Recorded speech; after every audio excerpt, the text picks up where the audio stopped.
এই আশুগঞ্জ এবং সরাইল যে আসনটি, এই আসনটি আসলে আমাদের বরাবরই আমাদের জোটের প্রার্থী ছিল।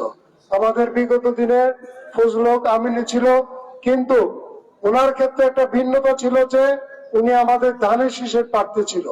কিন্তু বর্তমানে যে নির্বাচনী যে আইন, সেই আইন অনুযায়ী আমাদের জোটের প্রার্থীরা আমাদের জোটে থাকবে ঠিকই, কিন্তু তার নিজের দলের প্রতীকে তারা নির্বাচন করবে। সেই কারণে আমাদের এই জুনায়েদ ভাই আমাদের দলের মানে জোটের প্রার্থী, ওনারা এই এলাকায় কিন্তু আমরা ধানের শীষের কোন প্রার্থীকে আমরা দাঁড়া করাই নাই। আজকে উনি আমাদের প্রার্থী খেজুর গাছ মার্কা, এবং উনার প্রার্থী আমাদের ধানের শীষের প্রার্থী।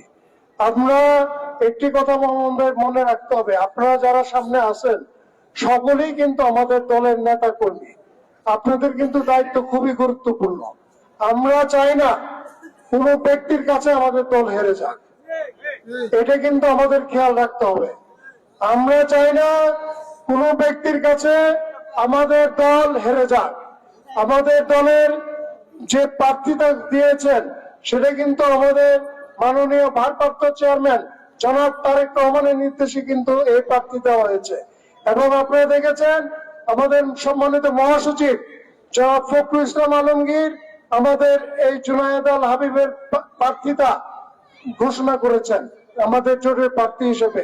তাই আমি মনে করি যে বিগত দিনে আপনারা ধানের শীষের প্রার্থীর পক্ষে যেভাবে কাজ করতেন, প্রতিটা এখানে যে আশুগঞ্জে আমাদের একটা পৌরসভা আছে এবং এখানে